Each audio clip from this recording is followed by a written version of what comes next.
kept walking down the line. Because that's what God is looking for from his children. It's according to your faith. So be done unto you.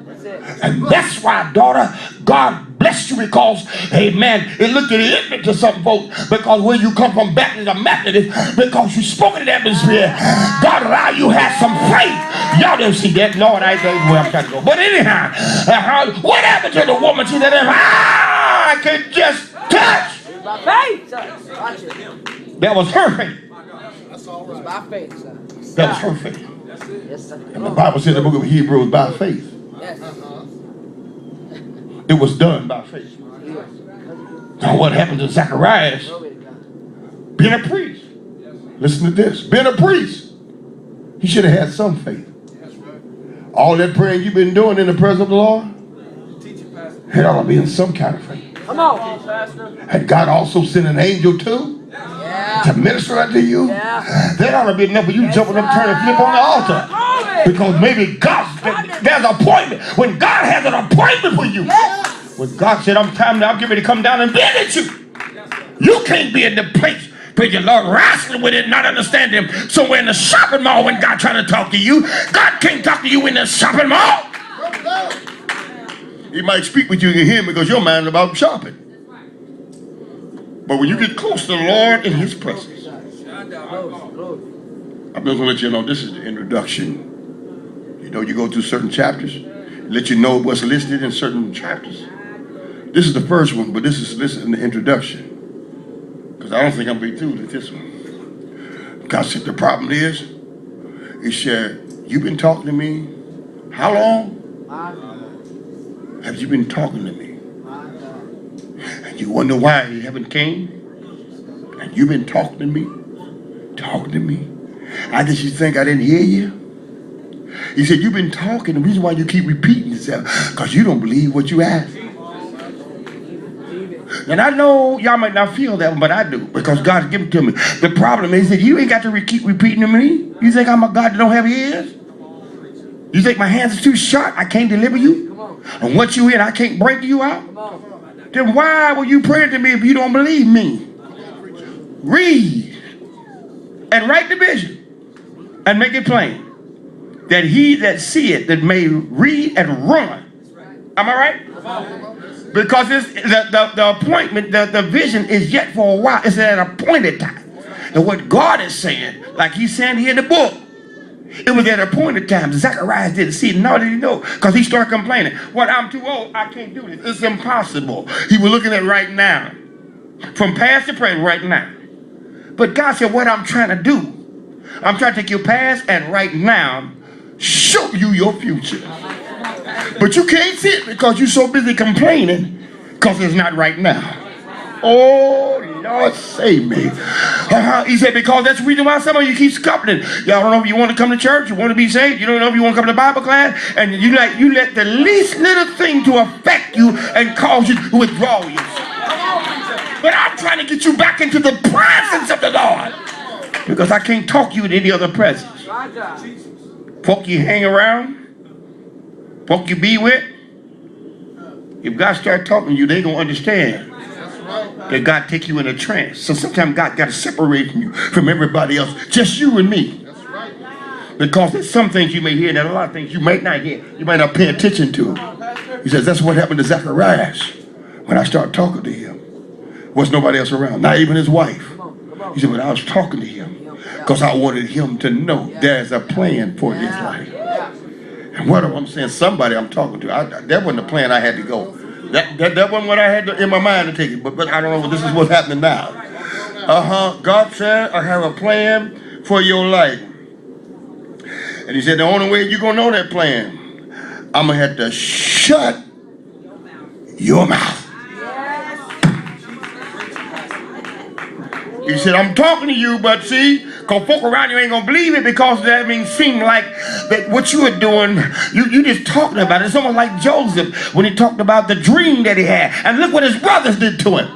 But God said, I'm trying to protect you. Woo, God said, I'm trying to protect you all the time because I want you to know. Everybody needs to know this. And don't tell everybody. This is what I'm talking to you about. Yeah, come on, said, what I'm getting ready to do to you, everybody don't need to hear that. So that's why I'm trying to get you to the place now. You wonder why they don't love me no more. They don't call me. They ain't around me. Things didn't happen like I wanted. He said, I'm trying to separate you. Come on, Pastor! Ooh, God, I don't know how this goes. I don't know how this. He said, I'm trying to separate you for the moment. Because when I get through with you, you ain't going back to the same. He said, when I get through with you, you ain't going back into that same presence no more. Because once you dwell in my presence, and once I begin to deal with you, once I send help to you, start ministering to you, and once you feel me, know that I'm in your presence, when I start dealing with you, there's a lot of dead bones in the valley, a lot of things dead in your life. I'm getting ready to wake up. You wonder why they still laying in the valley? Because you won't prophesy. You won't prophesy. I've been telling you all the time, speak it in the atmosphere. But you see, I found out, God showed me you can't do it, Sister Hart, if you're not in His presence. Woo! You can't talk about me if you're not in my presence. You can't deliver what I give unto you. As time I give it to you, I want you to learn how to shut your mouth. There's a time limit I got on you before you open your mouth again. So guess what? Because you doubted me, it's going to happen. Ooh, yeah, Lord.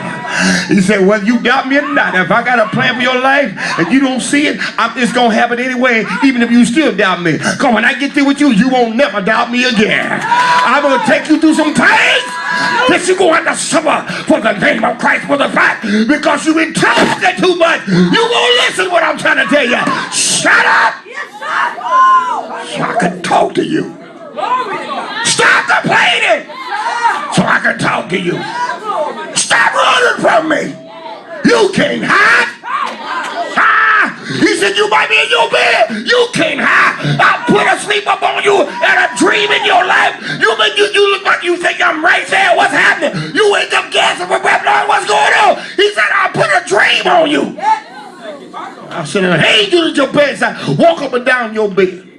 So the presence of the Lord be so great when you wake up speaking in tongues.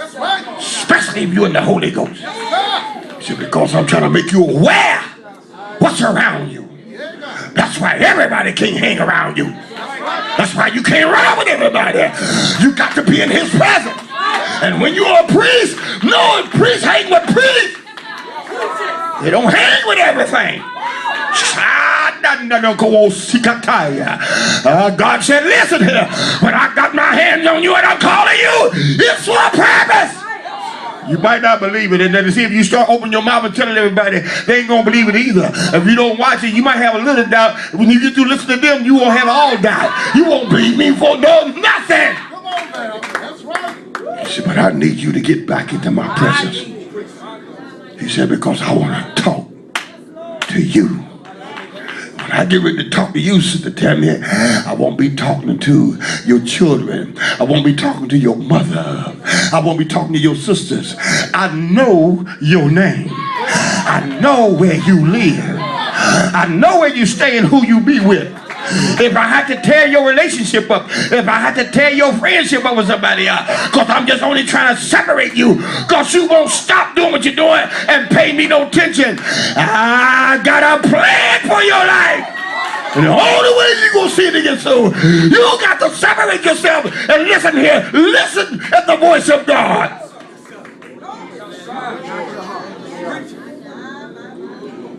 Zachariah, what's your mom? What's your problem? I'm talking too much. So if you won't shut up, God said, I'm going to give you a stroke. That you won't tell nobody. The Bible said he went in, and they was wondering why it was taking him so long to come out. And they would wait for him to unfold what he heard, what he saw. But God said, I'm going to shut your mouth. My God. They ready for it. Because God already knew the people that you hang around and the people that's waiting on you to fall. They're not expecting you to make it. And they saying, yeah, and all they can throw about back up in your face is your past. Because they don't know your future. Ooh-wee. God's got your future. Come on, come on. And the reason why your enemy can throw up your past is because that's all they remember of you. Yeah. Y'all didn't catch that. Yeah. Y'all didn't catch that.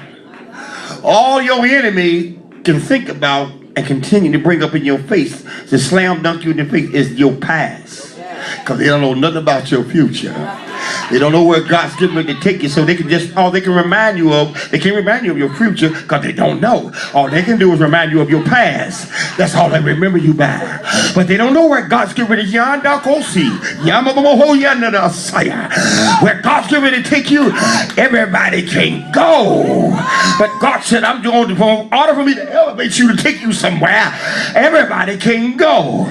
So Zacharias, I took you along so I could talk to you, minister to you. There's a plan for your life and your family. I know your wife is too old. That's the way it looks to you. I know you feel too old, you can't have it. But you don't know what I've already done 6 months prior before time. But I have to prepare you for the time yet to come. It's on the way.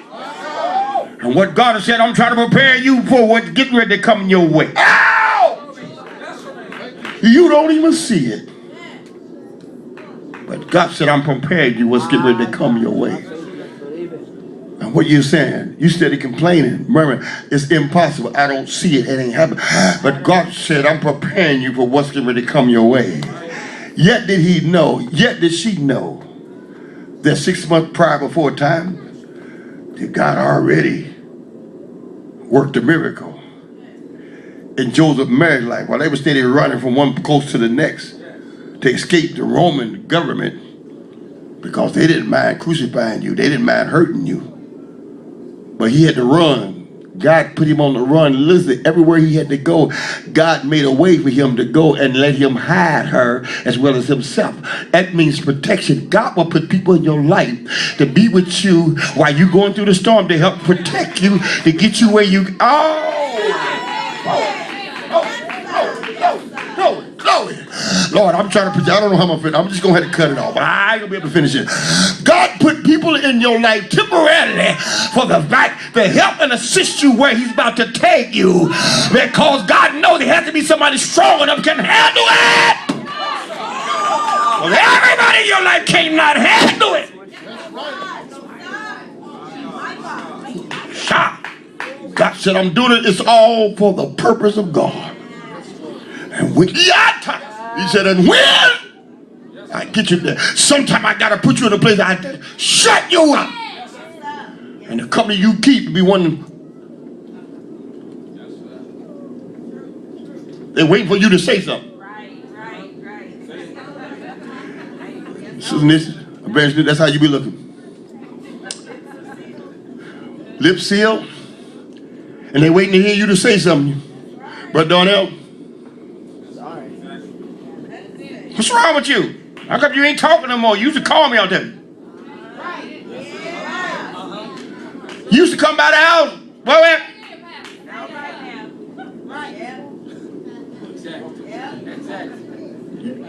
You and all the brothers going, but when God get ready to talk to you, the brothers can go ahead and go and eat, but God said, stay. This morning I want to talk to you. See, the problem is we don't know the voice of the Lord when God get ready to talk to you. And sometimes he allows things to happen because he put you to a side where he can help build your faith and your confidence. Before you get directions, know where to go from this point on. And God said, remember, I will direct your path. I already know what you need. I already know your future. I know what I have in store for you. And you've been praying a long time. You wonder how come I ain't answer? It's yet for appointed time. And God showed Zacharias. Zipped his mouth up. Came out, the folks were wondering, okay, is you going to tell us?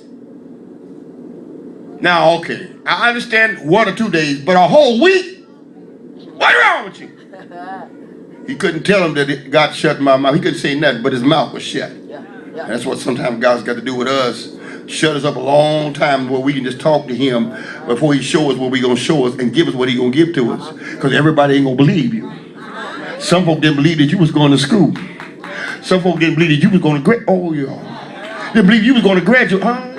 Do I got a witness in the house? Some of them said, you know, because things happened to you in your past, things happened, that's all they saw. That's all they remember. That's all they know. But I know, I remember what she used to be. I know what she done. I know what happened. I know what he did. Yeah, but God said, yeah. But where I got him at, you keep talking about his past. But after a while, you won't be able to talk about his past because you're going to see where his destiny going.